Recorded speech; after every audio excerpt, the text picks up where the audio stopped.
ஆசீர்வதிக்கும் தேவன் நம்மை ஆசீர்வதிப்பாரே.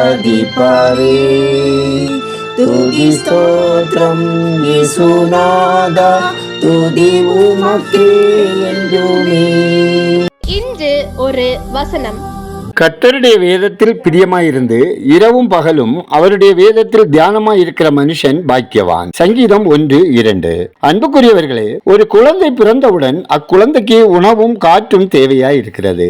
இதற்கு ஒப்பாகவே ஆவிக்குரிய பிறப்பின் அனுபவமும் இருக்கிறது. தேவனுடைய குழந்தைகளுக்கு தேவனுடைய வசனமே உணவாகவும் ஜெபமே ஜீவ சுவாசமாகவும் மாறுகிறது. குழந்தை வளர்வதற்கு பால் உணவு தேவை. கிறிஸ்துவை பற்றிய மூல உபதேசங்களே பால் உணவு ஆகும். தேவன் நமக்கு தரும் வெளிச்சத்திற்கு எவ்வளவு துரிதமாய் நாம் கீழ்ப்படுகிறோமோ அதை பொறுத்துதான் நாம் சீக்கிரத்தில் பலமான ஆகாரத்தை புசித்திட ஆரம்பிப்போம். நம்முடைய ஆவிக்குரிய வளர்ச்சி விசுவாசத்தையும் கீழ்ப்படுதலையும் சார்ந்திருக்கிறது.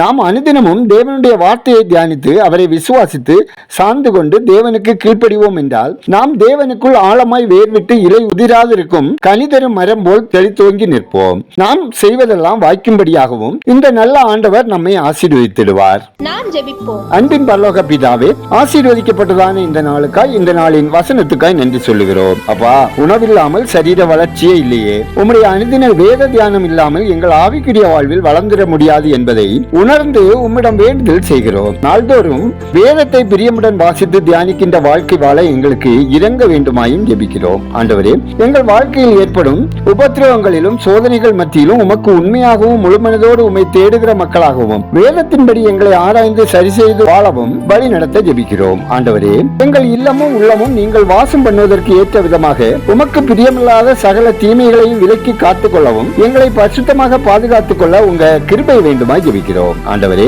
உண்ண உணவின்றி உடுக்க உடையின்றி இருக்க இடமின்றி தெருவோரங்களில் வாழும் உங்க அன்பு பிள்ளைகள் அனைவரின் அனுதின தேவைகள் சந்திக்கப்படவும் உதவும் கரங்கள் ஆசீர்வதிக்கப்படவும் ஜெபிக்கிறோம். ஆண்டவரே, பாடுகள், துன்பங்கள், கஷ்டங்கள், கடன் பிரச்சனைகள், சரீர பலவீனங்கள், வியாதிகளினால் அல்லல் உருகிற ஒவ்வொரு மக்களின் மனக்லேசங்கள் மாறச் செய்து பாதுகாத்து சமாதானமாய் வாழ வழி நடத்துங்க.